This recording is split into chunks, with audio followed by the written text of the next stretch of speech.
What's good, my nigga? Yo, This what's nigga up? low-key. What's up? Yo, man, let me chill out, bro. Let me do the intros. Oh, Yo, my bad, yo, my what's bad, up? my bad. Yo, Jesus Christ, what you gonna do? How you gonna front me like that, son? That's how you gonna front me? What up? What it is? SoundCloud.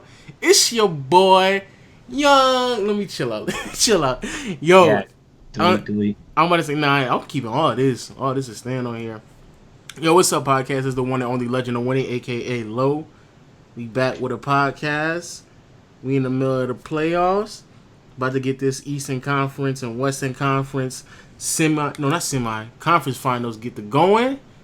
But let me Where pass you it going? off. Let me pass it off. Let me pass it off to my man Waffleman and Agent, my two co-hosts. Yo, say what's up, Waff.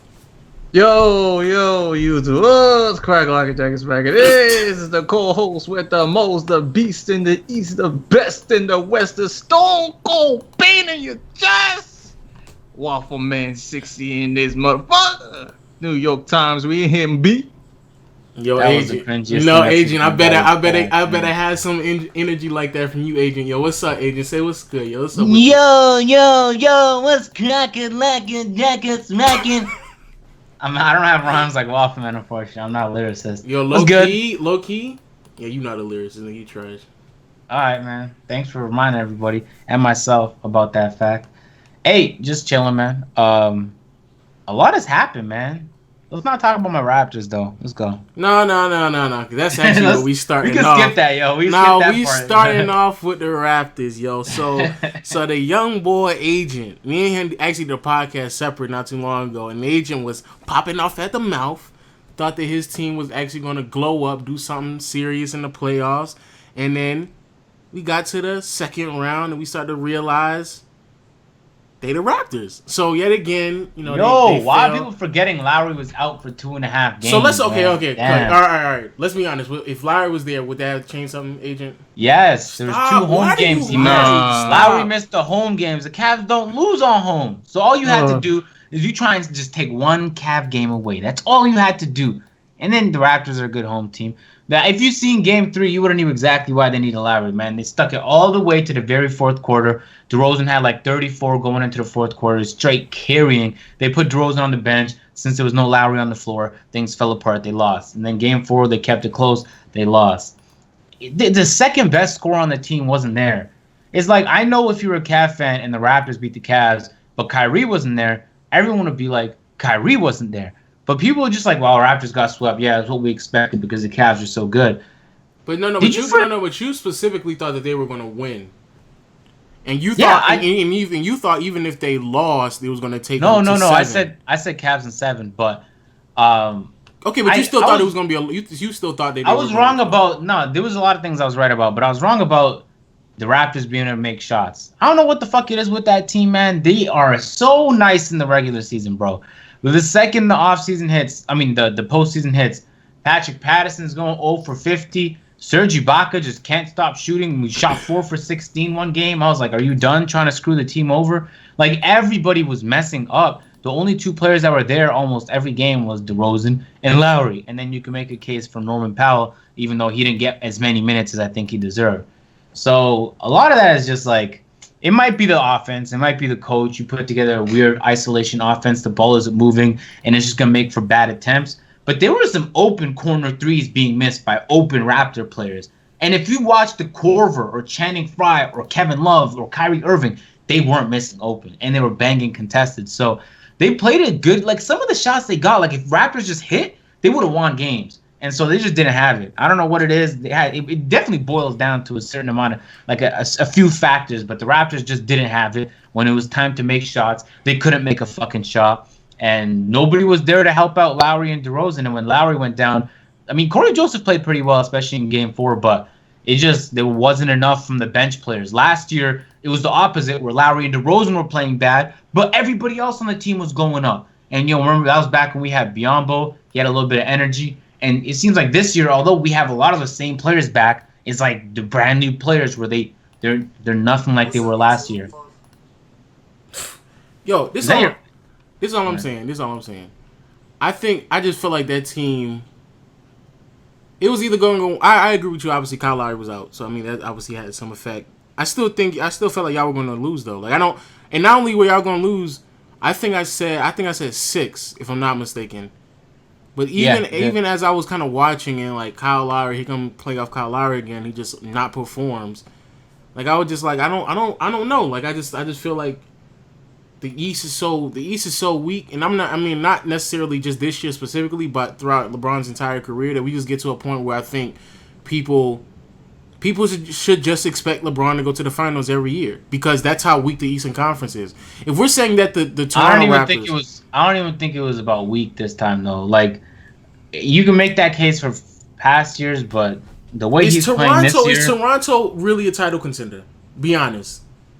It's about making shots, just like we even if they were making even they 100%. If they were making shots, they would have won at least 2 of those games. No. What I'm saying is, were they a title? When the last time the Cavs or LeBron? I don't think any team without a top 5 player is a title contender. When was the last team? Maybe what was it in 2011? The Mavs.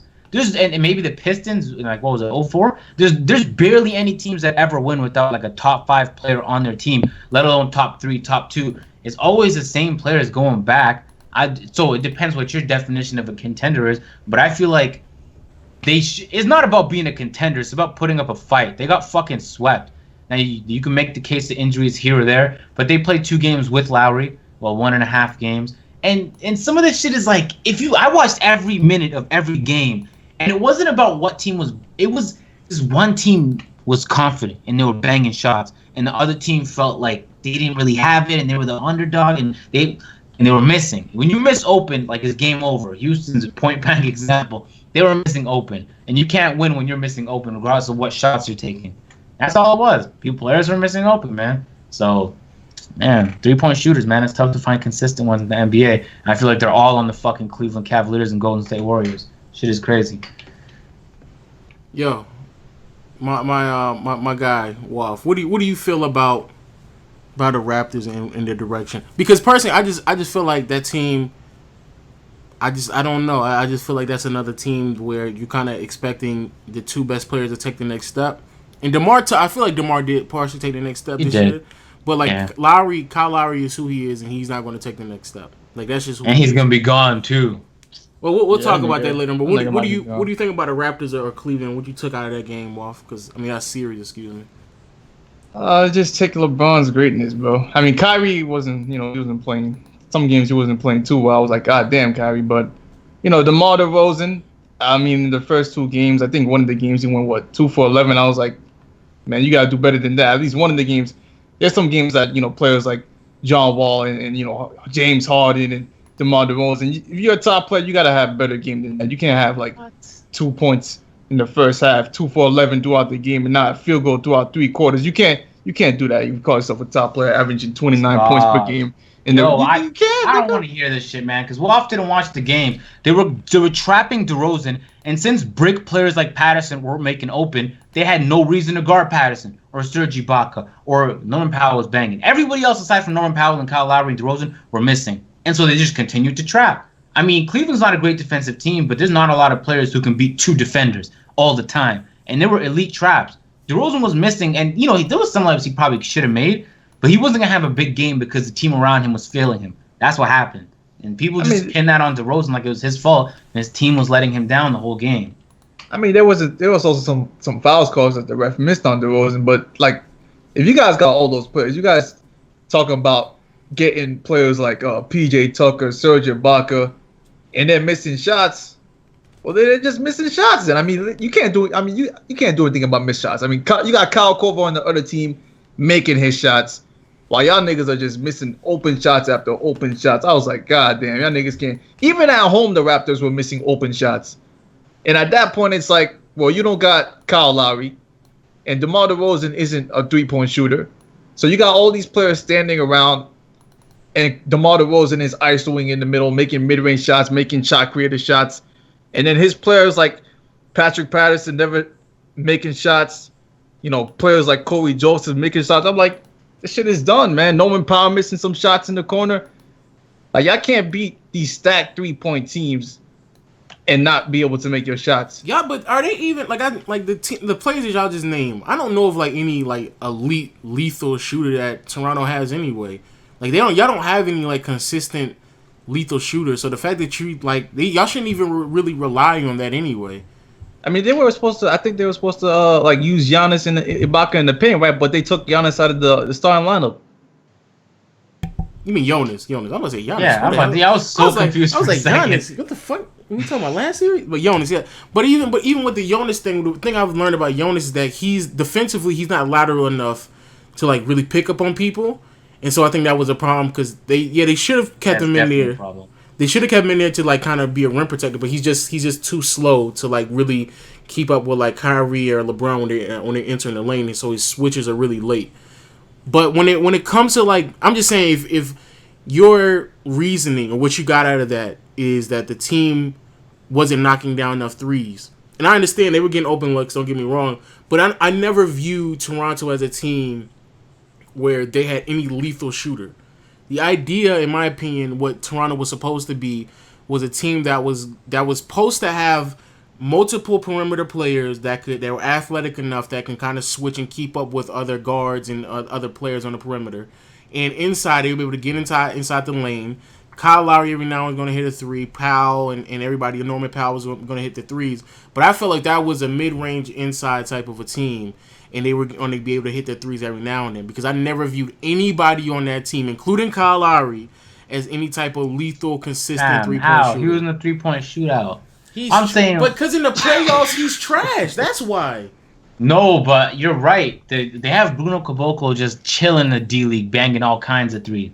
They still haven't brought. Remember that guy? Oh my God! Stop, agent. No, but I'm saying he's like the Giannis, but like less athletic, but a better three-point shooter. He's exactly everything Giannis is not, but he has a similar body type. I'm saying like, when are we gonna bring him out? We're all in consensus in Toronto that DeMar Carroll is not worth what he's being paid, and that's just point blank. One of the most overpaid players in the last NBA. 3-4 years, right? Because he's not defending good players anymore. He's getting beat all the time and fouling opponents where he should have kept his defensive stance. And now they started putting Norman Powell and PJ Tucker on these players, and PJ Tucker can't shoot. Norman Powell is probably the most consistent shooter on the team, largely because they're doubling DeRozan and he's open in the corner a lot. But it was like players like Brogdon were banging so consistently from the corner for the Bucks in the series. Like players like Thon Maker, like you don't even see these players and think they're a good three-point shooter. It's just like the Raptors just didn't have it, man. I don't know what it was. I wish I can go back or get someone who analyzed it to tell me what went wrong. But it's just something about that team where they hop in the game and they're like, "All right, man, let's start missing shots," and they just couldn't make anything. This shit is sad. And in the series against the Cavs, they had really good offense. Like their offense was flowing way better than the Bucks. It's just they couldn't defend the team that was banging all kinds of threes everywhere. The Cavaliers are an insane three-point shooting team. I didn't even recognize how bad it was until the playoffs, man. Good team, man. True. Man, but let's stop talking about them. No, because it's a legit couple other topics with Toronto. So, because you were talking about Bruno Caboclo and talking about a couple other things with the team. So moving forward, I don't think Dwayne Casey can be the coach. And I agree. I've said this, and you like maybe a year or two ago, maybe you was hesitant with it, but I think now it's fairly clear. That team offensively is way too stagnant. Offensively, it's very ball dominant with two ball handlers, one of which can't shoot a three, which is DeMar DeRozan. Kyle Lowry's undersized anyway, so I don't really think he should be handling the ball like that. And he's never really been at an elite level at the point guard position. And Dwayne Casey, it never comes across like there's some fluidity with the offense. I think he's the one that's going to take the fall, and I think that y'all should move forward. That's my opinion on Toronto. What I gain out of this, that Dwayne Casey just can't be. He can't be the coach anymore. Well, I wasted an hour of my life watching all the locker cleanout, the press conferences. And I'm pretty sure he's going to get fired because the GM, Masai Ujiri, was talking about how he mentioned a team. He didn't say what team. He's like, there's a team, and they did what it takes to take the next step. And he was talking about how his team is progressive, and they're not really trying to copy the formula of any team. But he saw one team that was able to do it, and then they were a good team, and they were where the Raptors are right now, and they're able to take the next step to be a really good team. And he's like, I'm not going to say any names, but everyone in the comment section knew he was talking about the Warriors and Mark Jackson, how he got fired. Like, Dwayne Casey, he might be a good coach, but you have to move forward. And then we started hearing all about how Kyle Lowry and Dwayne Casey were butting heads. And then people were talking about how, oh, it's okay, it happens between, point guards and coaches all the time. But it's like, the offense isn't working. You can try and get Dwayne Casey to switch it up. He proved when he was a defensive coach for the Mavs on that championship-winning team that he's good defensively. I mean, he didn't show it here in this series, but he showed it in his time with the Raptors. He can coach defense, but offensively, it's straight up isos and dribble handoffs, and it doesn't even look pretty. And when shots are like in the beginning of the season, shots were falling like crazy. The Raptors were on pace to break the offensive efficiency record in NBA history, and then it went from that to the playoffs where we're at now. And then if nothing changes, you can't keep doing the same thing. Masai also said he tried to talk to Dwayne Casey. He said that he recognized that the way they're playing offense doesn't work and they can't do it anymore. So I'm pretty sure he just said a lot of filler stuff. He didn't want to give away any moves, but it sounded like they were ready to move on from Dwayne Casey, even though he was talking about how it's not always coaching that's the problem. It could be other stuff like player progression and charisma and leadership. And I'm like, it's probably just coaching. But I think he knows that. I'm pretty sure Dwayne Casey's not going to be here anymore. Well, let me ask Waff then. So, because another thing, because I think Dwayne Casey should go. Like that's it. He has to go. But then the other thing, and let me ask Waff because his team is going to be looking for a point guard. Kyle Lowry's a free agent, and I do believe Kyle Lowry is good enough to sway some interest in some teams. I think a lot of people are people are overlooking Kyle Lowry, and I think many people are overlooking him because contract. Because of contract age, and I think up until this moment, I think it was kind of universally believed that Kyle Lowry loved playing in Toronto, and I think he would really enjoy playing with DeMar. So I think majority of us just believed that he was going to stay there regardless of the outcome of the series. But when you lose in this fashion and you lose with really no help, and the team is actually built and they brought pieces to the team, and with Ibaka, PJ Tucker, and then also those two players will be on their contracts will be up as well. And Kyle Lowry has consistently not been in the playoffs performing too well. From a New York Knicks fan, or just from the outside looking in, where do you think Kyle Lowry should go, or what team you got him pegged to go to?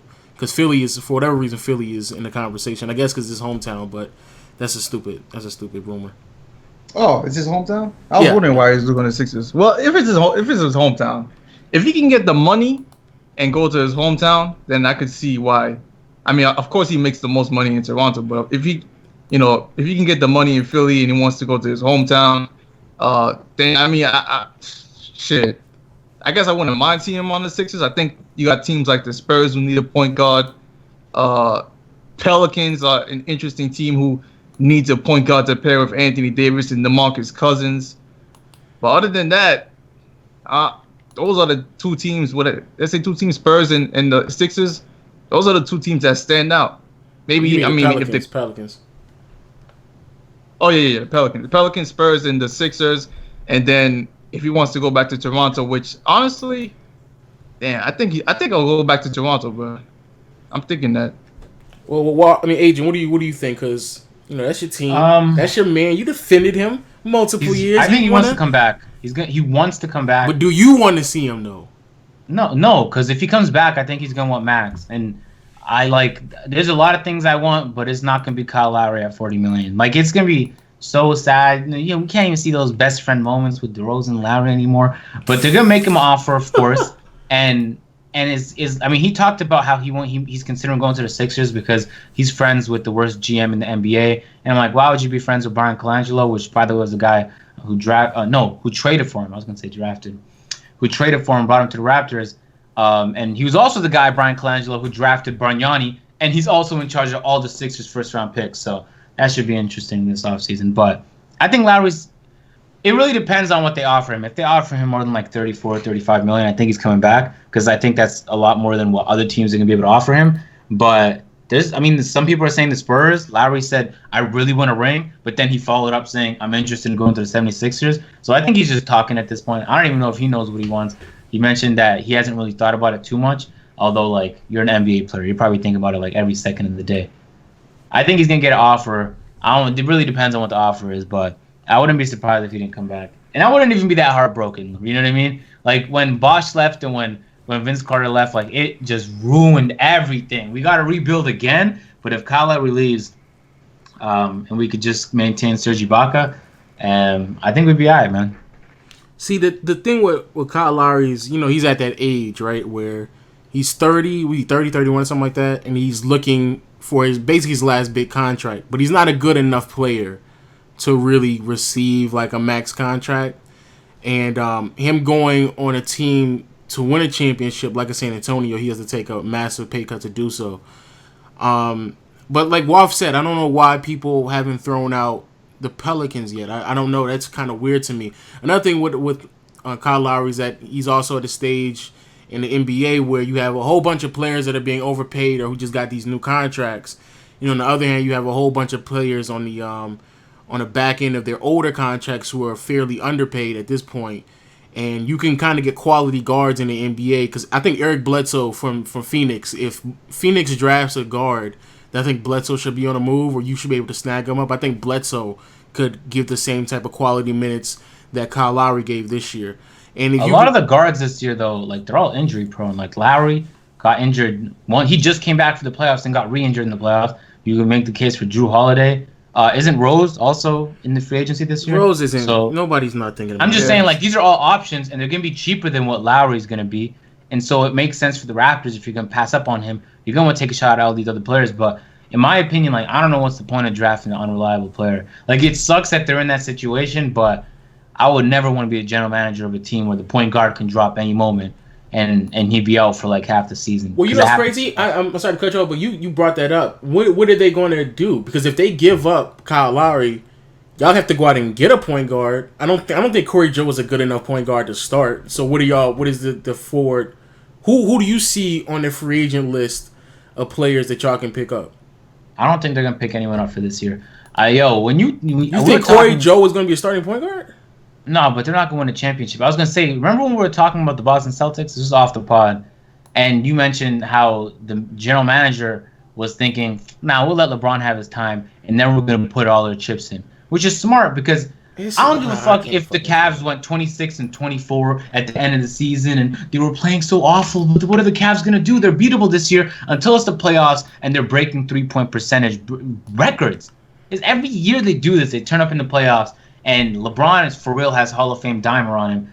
I think the Raptors should do the same thing. DeLon Wright is a great point guard. If he could develop a 3-point shot, that's perfect right there. Kind of like Murray on the Spurs, where it's like you get a chance to see him a little bit, and you're like, wow, if that guy develops. You could say the same about Norman Powell, Bruno Caboclo, Jakob Poeltl. I think that Jonas Valanciunas is going to be gone. I think there's a lot of moves that are going to need to be made because the team needs a culture shift, and Masai said the same thing. And it's going to happen with changing personnel on the team, on the staff.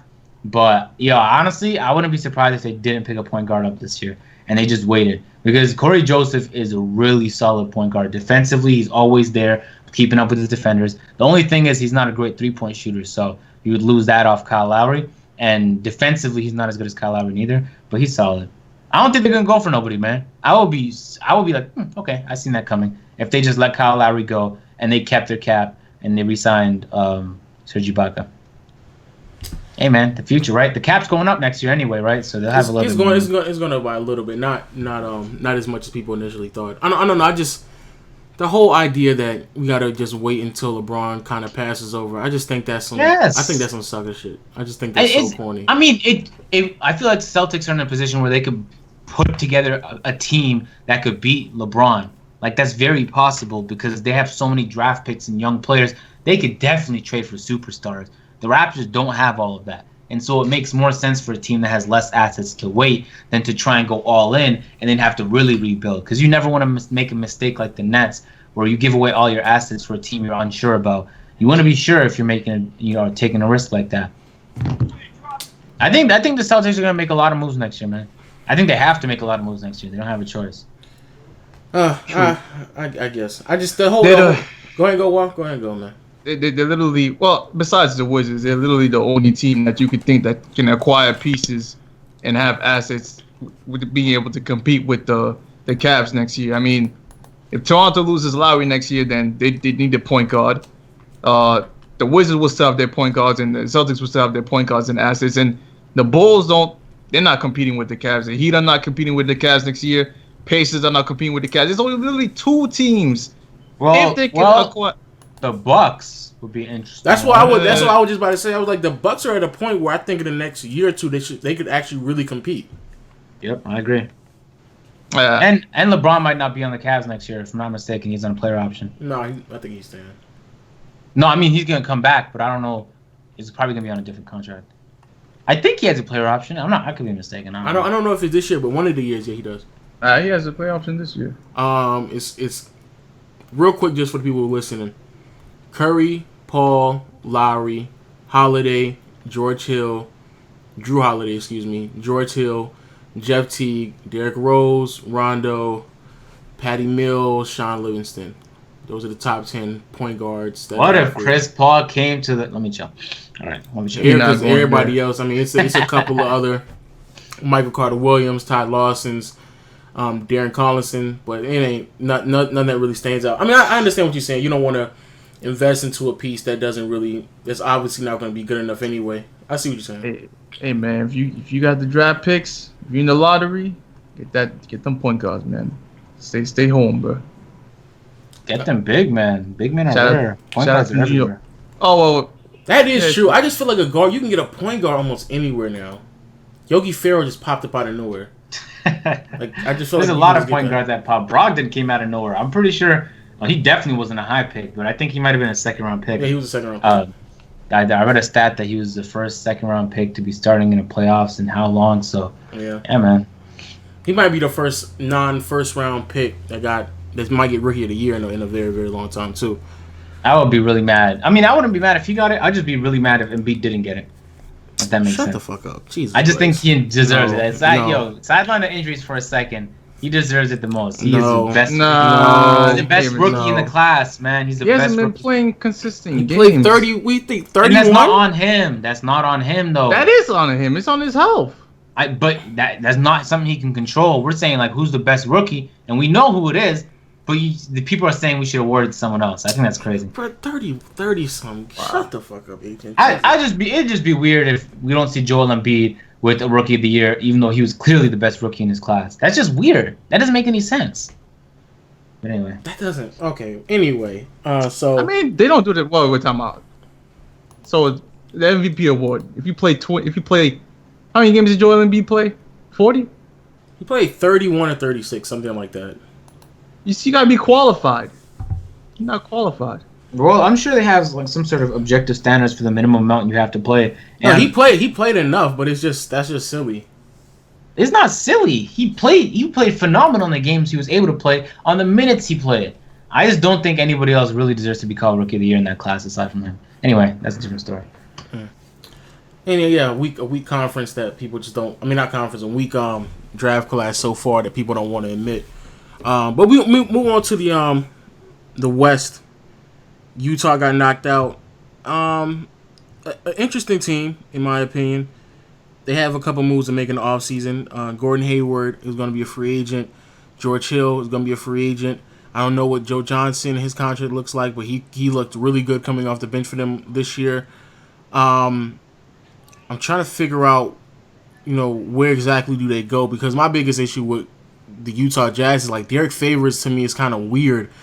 The thing about some of these power forwards like Derek Favors and Blake Griffin, they're in the NBA where the power forward position has almost become obsolete because a lot of teams are just putting the small forward at the power forward position.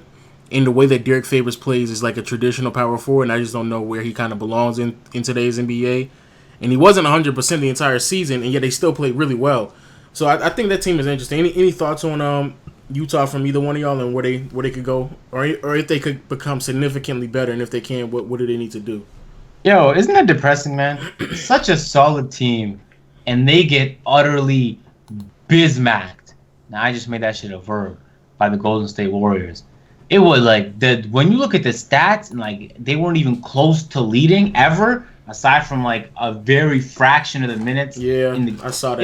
It was almost pathetic. But then you look and you're like, that's a solid team, and they didn't even stand a chance. Gordon Hayward is gonna be a free agent. If they can tag him and they can offer him the most, so they have a good chance to, then I think they're in good standing. They just have to continue to develop their players, make a couple moves, make some trades here or there. But they're doing good, man. I like the team. I hope it sticks together. I also would have been mad if Gordon Hayward came to the Raptors. So he's gonna get a lot of offers, Gordon Hayward, and he's gonna get max from a lot of teams. Should be interesting. That's a fact, though. Yo, Wolf, what do you think about Utah? Yeah, they were a good team. I mean, George Hill didn't play a couple games, which sucks. Joe Johnson came up big for being at his age. You know, he could have went. Joe Johnson could have went to a couple other. He could have went to the Clippers. That's why you know, Loki. I was about to say that. That man Doc Rivers so trash. He could have picked up. He picked up Joe Johnson. He picked up that 37-year-old Paul Pierce. Jesus Christ. Get that man Paul Pierce out of there. Putting that man Joe. That's the man. And the funny thing is, the Jazz knocked the fuck out of them, and Joe Johnson knocked the fuck out of them. That must have really was Joe Johnson in the clutch that was just coming through every single time. And man, Paul Pierce was playing like 12 minutes. And then Joe Johnson was giving him the business. But that's just a good team that just has players that just stepped up. I mean, George Hill stepped up this year from being a pacer. He got better, and now the Pacers are looking like dumbasses. Facts. Joe Johnson doing good and shit.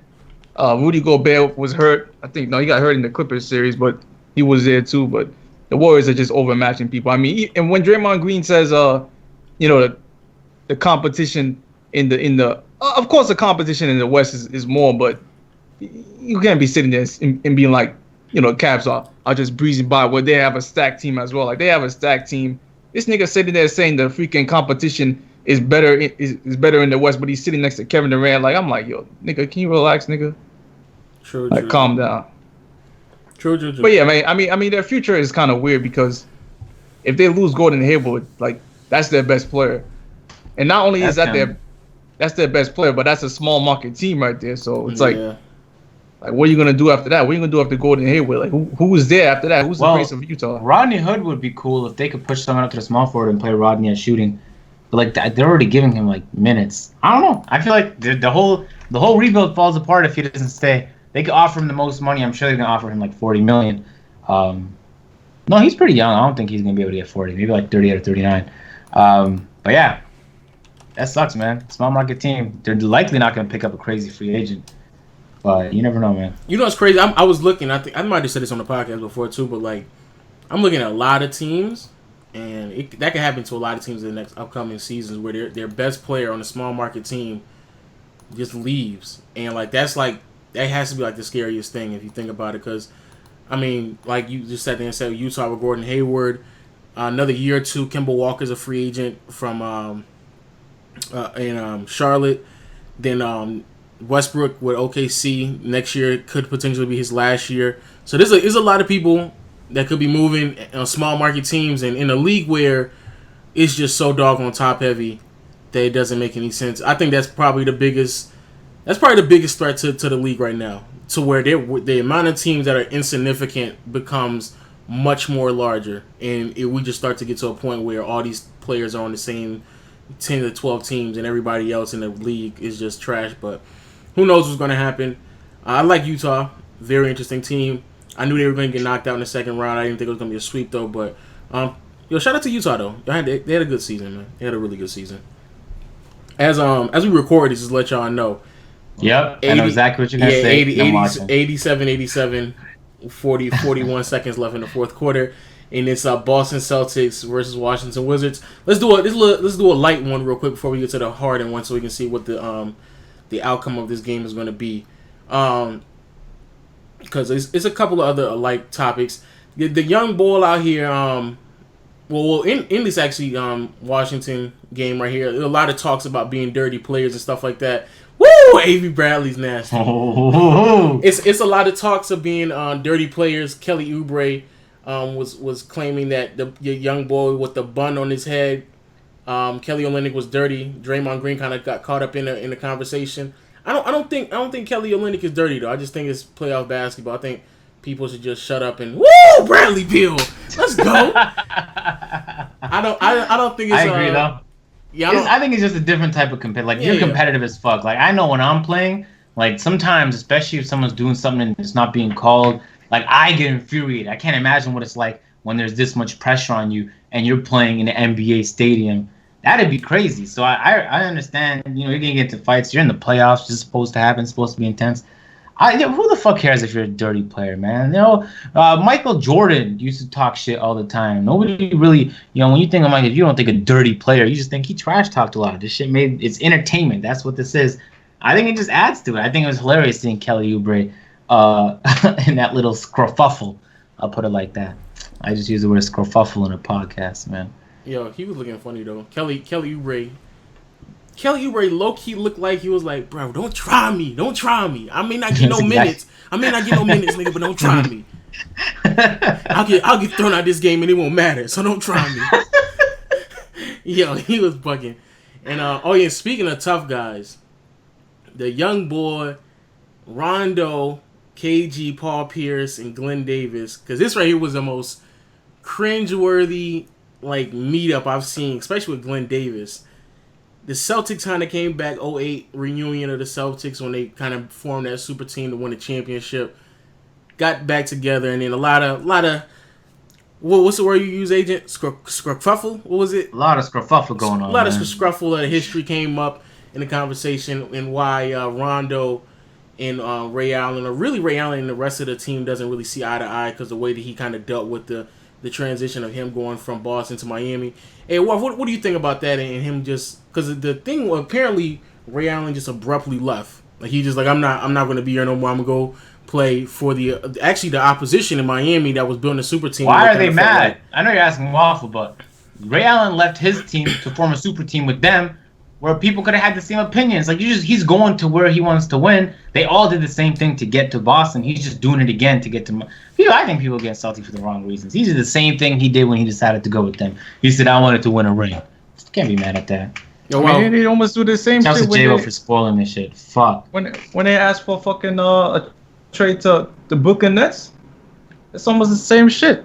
They went to go play fucking Deron Williams, Joe Johnson, and Brook Lopez. So I don't understand why they're mad about a man making his own decision in free agency to go win a ring.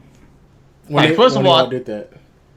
Yeah, and second of all, weren't they beefing before that anyways? Didn't KG have a problem with him anyways? They said that Ray Allen had a problem with Doc because Doc was kind of sliding Ray Allen to the bench and bringing Avery Bradley on the court.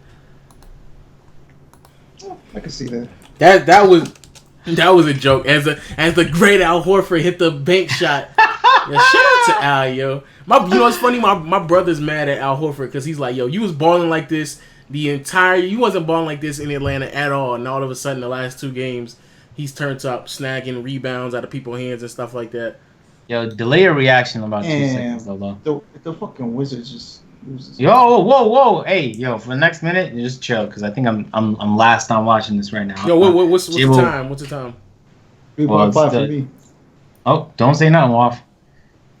Nah, but yeah, that's the reason with the whole Boston Celtic thing, and they were just I don't know, it's just a whole bunch of old people. Shout out to Kendrick Perkins for looking like an OG with the beard with the beard on 11. Wait. Everybody caught up yet? No. Chill out. He's 91 to 89, 7.7. They about to pass the ball in, so chill out for a second. Jesus. And then the young boy Rondo was looking real funny over to the side. Rondo is Rondo low key might be the pettiest player in the NBA. Yeah, on some real on some real stuff, he might be the pettiest player in the NBA, yo. It's crazy how petty he was in the entire time. Oh my God! Yo! Let's go, John Wall! What the fuck? Let's go! I told you, John Wall. I told y'all. Told y'all that man John Wall was nice. I told y'all John Wall was nice. Yo, y'all niggas are 2 minutes behind. It's crazy. No, don't say nothing else though, because I need to hear this. I told y'all John Wall is the second best player in the East. I done told y'all this a month ago. Nobody want to hear me talking about what Isaiah Thomas is and what he ain't. Man, shut up. That man John Wall nasty. Damn, yo. That's look, when I'm talking about making shots when it counts, it's the shit right there I'm talking about. It's the shit right there when John Wall could pull up from deep 3. He's not a 3-point shooter, but he just knew there was a shot to be made. Of course, he pulled up and he made it. You need players like that on a team if you're going to have a chance to beat the Cleveland Cavaliers. And you can't just have one of those players because they're going to trap you. You have to have a lot of those players. Bradley Beal's having a phenomenal game right now. He's plus 30 points, shooting great percentages. You need players like that, especially Otto Porter's balling. The whole team is when you have a team that could do that, you stand a chance. I don't think really any of these teams can stand a chance. But here's the thing. well, Here's the thing about chill. Washington though. They have to change Gortat. Gortat can't be on the team anymore. Like he just can't. I'm sorry. Like we're at a point in the NBA where a flat-footed big man like that cannot be in the NBA. Like they cannot allow. I mean, not in the NBA. They are now on a good team. There's no way that could possibly happen. He's too slow. He's unathletic. He's a post player really, but they got him run a whole bunch of pick and roll with John Wall because that's really their offense. As he comes back in, as I'm saying this right now, he's just too slow. And I think if they upgrade at the 5, and they obviously got to add to their bench. Their bench is trash, but they got John Wall and Bradley Beal on a fairly good contract. I agree. They got Bradley Beal and John Wall on a really good contract. Well, Beal's on low key hefty, but when everything. But no. You're about to say looking at what everybody else is getting made. No, there's no way. That's 100%.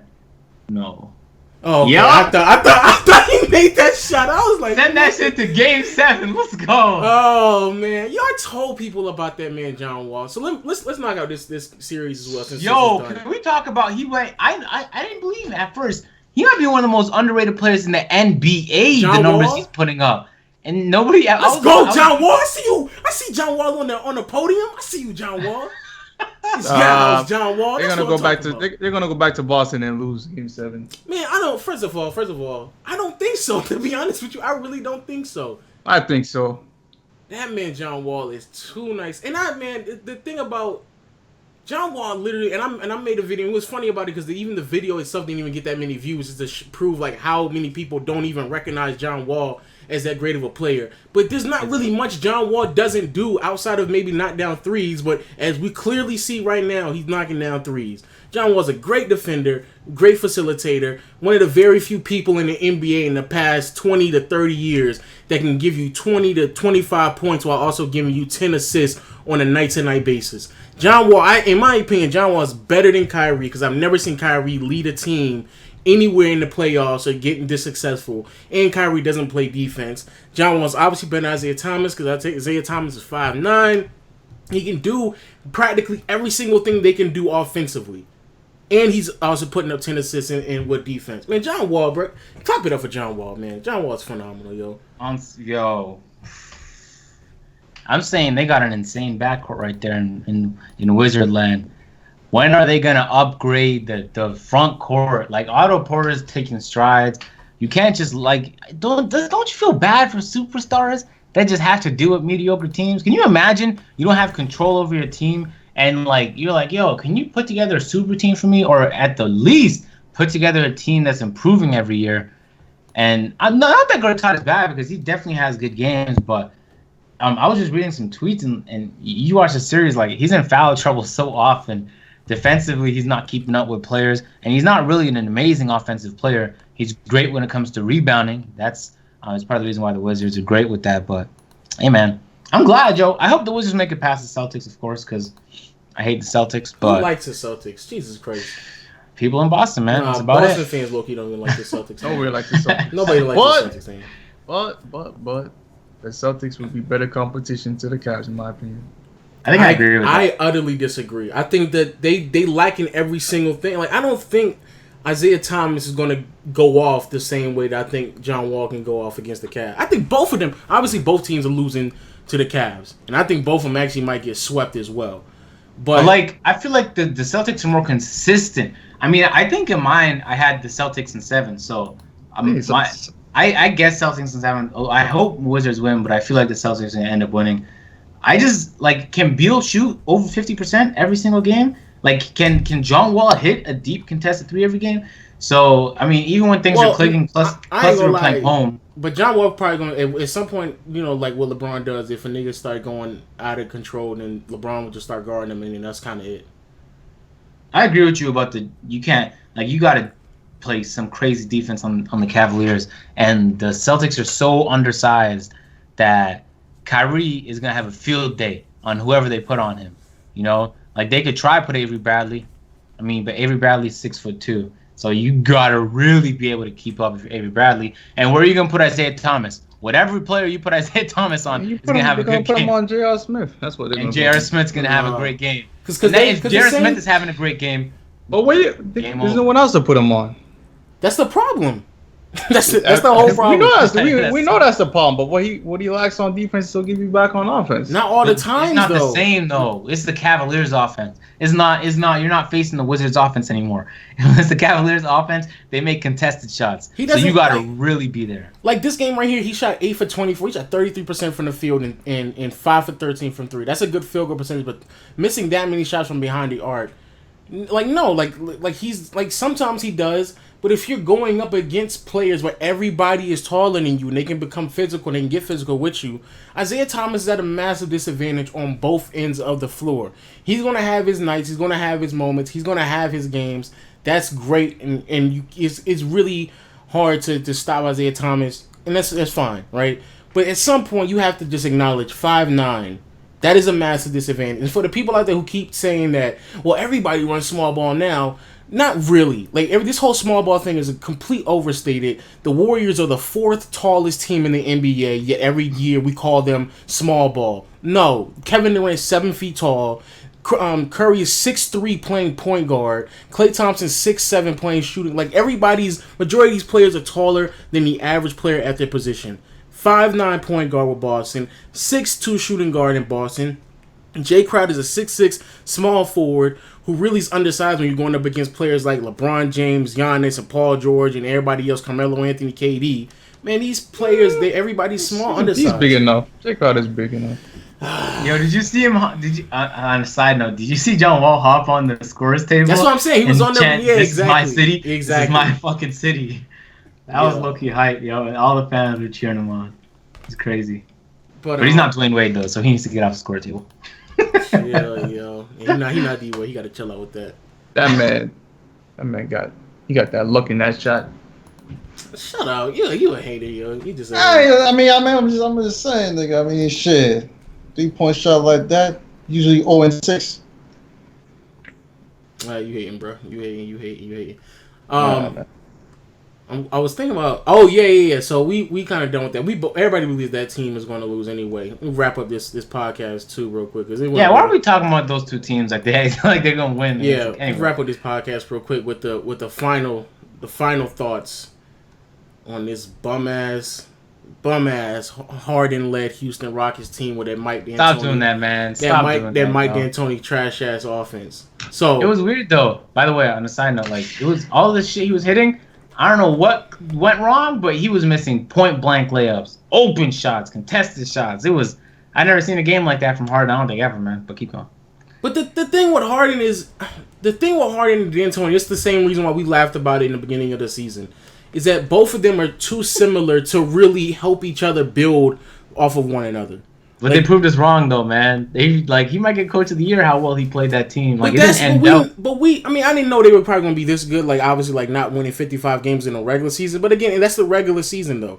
In the playoffs, that's the reason why I thought they were gonna lose in the first round. And realistically speaking, going back and looking at that series, they were losing every single time. But then Russell Westbrook went off the court, and then that's when they were able to come back. But realistically speaking, James Harden and Mike D'Antoni, too similar to me for them to work out.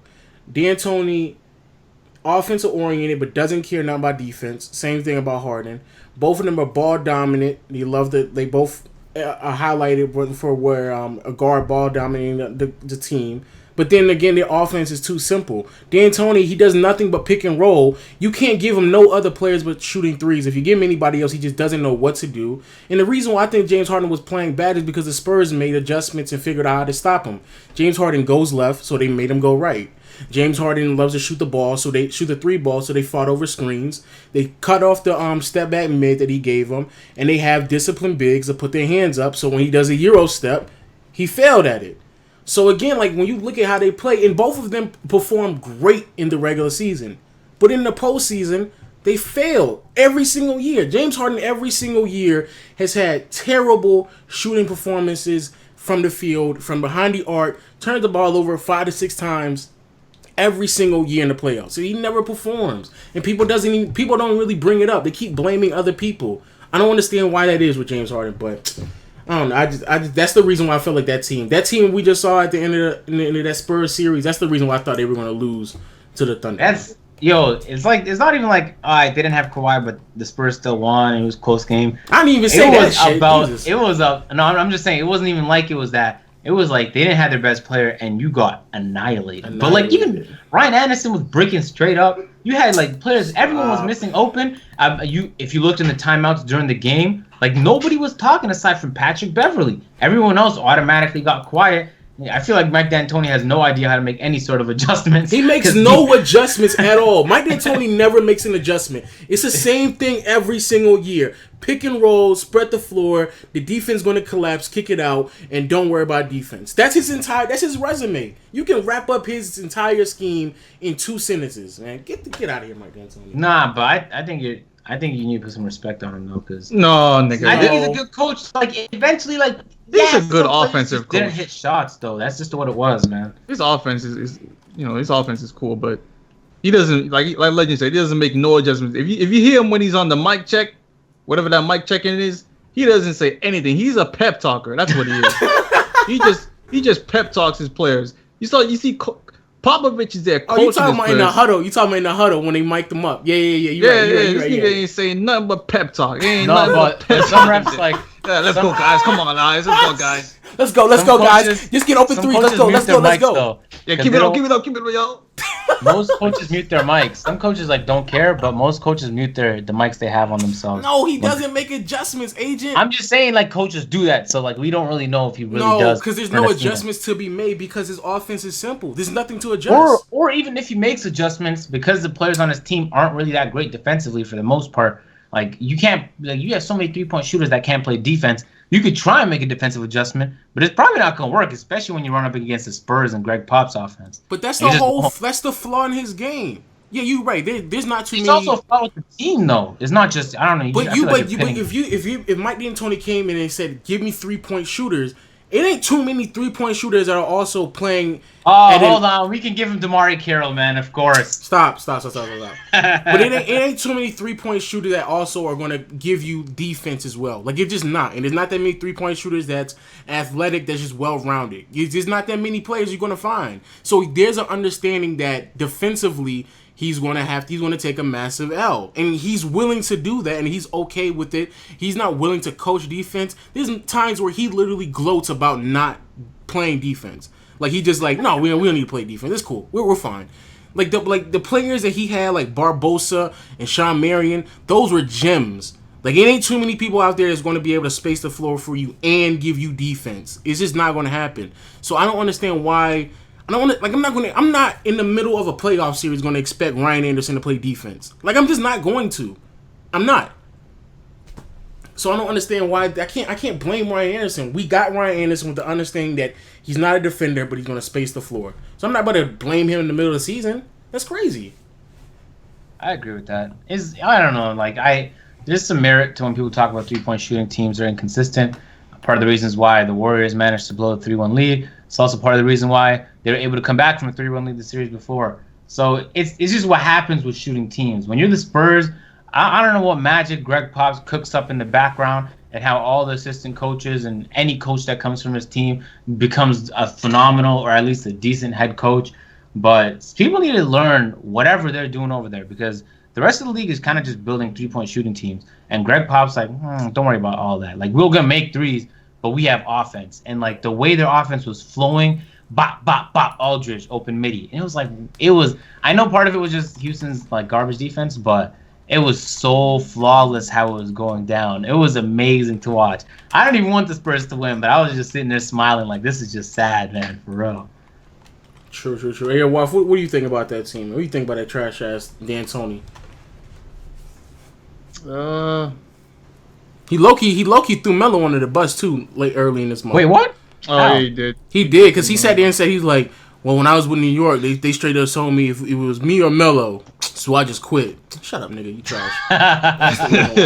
It did say that. Well, I mean, the reason he said that was because Melo wasn't happy about Jeremy Lin and that offense. He just didn't like the offense they were running, even though it was successful at one point in the season. But after that, it was like Jeremy Lin is done, bro. Jeremy Lin is what he is. But I mean, they were just missing shots yesterday. I mean, first of all, this man James Harden, this man had a terrible first quarter and a terrible second quarter. But I mean, he had a terrible game all game. But first quarter, he had like 0 points. He didn't take a single field goal. I know. And I think he had 3 turnovers in the first quarter. And the way he was just dribbling the ball and the way he was turning the ball over, it's like, nigga, what are you doing? Like, You talking about Harden?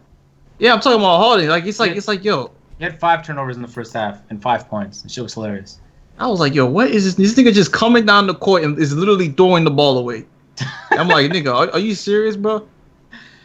The team in general didn't have a lot of turnovers though, but he had like a huge bulk of like the entire team's turnovers. So the team did well, but it was just Harden was, in terms of turnovers, that is. And especially when he's the superstar of the team, he's a supposed. First of all, he was the Players MVP a couple years ago, and now he's trying to be the supposed MVP of the league.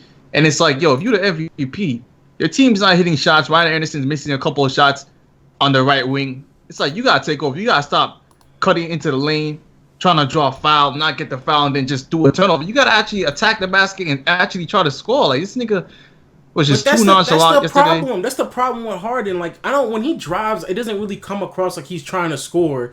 It just comes across like he's trying to lay up and get a foul. And if he doesn't get one to the last second, then he's good enough to 9 times out of 10 to make the actual shot. But if you're going up against disciplined bigs who not even looking for the foul in the first place or looking to strip you, they just got their hands up.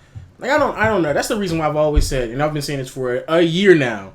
I think James Harden is just. I think he's overrated, bro. I just think he's a great player. Don't ever get that misconstrued. But I just think he's overrated. It's just everything he does is just too simplistic for it to really win anything of significance.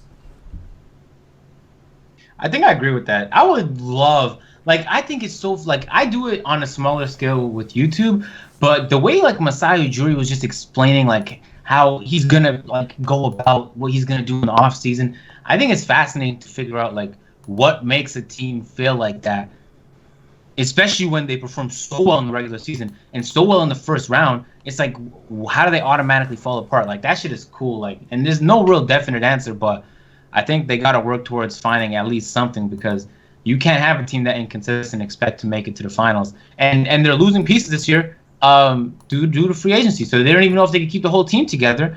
And then that's an L right there. And so unless they can grab other free agents, Houston's a pretty good city, and there's no income tax. So I'm sure they're not going to have too much trouble grabbing at least somebody if they have cap room. But anyway, man, we'll see, man. I wish I was an NBA general manager, man. That shit looks like a fucking insane, cool job.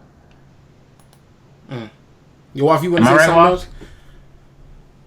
What'd you say? You want to say something else? Because I feel like I cut you off was daydreaming. He's probably repeating on loop the great Al Horford making that clutch shot. Yeah, I know. I saw that clutch shot. That nigga Al Horford gave me. Yeah, man. He never played like this. In the last 2 games he played, he never played like that in Atlanta. Maybe a couple times, but not really. Hey, man, better players make you better around. Trash players make you trash around, bro. Stop. It is definitely true, bro. You play with LeBron, you feel like greatness. Play with fucking Carmelo, you feel like shit. Ain't that right? Yo, yeah, that's how you feel, man. I'm playing. I love Carmelo's the better way. What's the young bull name? I forgot the man's name, yo. Oh, James Harden, yo. I just don't. Damn! Wow. Yeah, I just he's that forgettable. Because what I also was gonna say too is that that man, you know who really loved the fact that John Wall made that shot?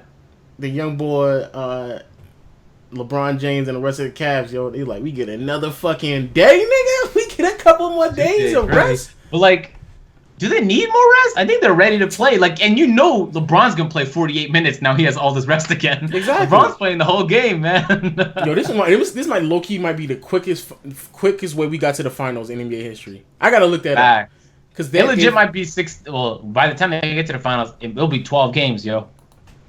We might be in the finals in May. Like, in the month of May, we might be in the finals. It might only take them 2 weeks or a week to kind of wrap both of the teams up, and then we just get to go in the month of May play the finals. Bro, that's crazy. Really? That's crazy. I don't know, man. I feel like this definitely isn't my favorite playoffs. I think the finals matchups can be crazy, but as of so far, man, there's really not many close series. And even in a close series, like you just in the back of your mind, you're thinking it doesn't really fucking matter because they're not Golden State or Cleveland, you know. Anyway, that was the depressing thought for the pod. It is. It's pretty depressing though. Yo, Waff, anything you want to say about any of these playoff teams and your thoughts on the playoffs, man? No. I mean, it is what it is every year. Warriors gonna win, of course. Oh, of course. Last week you were saying no. Tell me. Last week you were saying the Cavs were gonna win. I was joking, nigga. Goddamn. Relax. Wow. Okay. Wow. And you know what's crazy? And he said the Cavs were gonna win, and we had to legit put pressure on him to give a game. And he's like, nah, 6 games. Wow, Waff. I can't believe you just did that, yo. I mean, I just saw the ESPN special of the Warriors Cavs, the Warriors Bombs Mother Day special. I was like, you know what? Man, they got some good ass moms, bro. They definitely gonna win. Yo, that cringy dancing mom in the Golden State Warriors fan that's always wearing the sweaters legit makes me want to punch a wall out, bro. Like, there's some like corny people in stands, and you know they're funny, but she's just specifically super cringe. It just hurts to watch. It's like screeching on the chalkboard. Like, I just want to Anyway, yeah, they always show her on TV too. I don't know why. She about to have her own shoe deal soon. How much she gets shown on TV? Anyway, because you drop the cringy mom 12s, yo.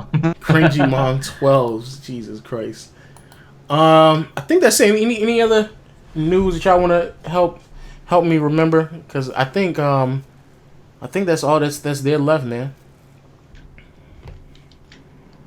I guess that's a no. Bet. I was reading my poll. I put up a poll on Twitter. I was like, who's a better player, Michael Jordan or the great Al Horford? I gave him 4 options: Al Horford, the great Al Horford, Big Al, and Al, the clutch Horford.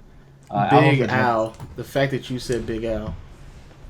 Big Al is almost in last place, right in front of the actual Al Horford.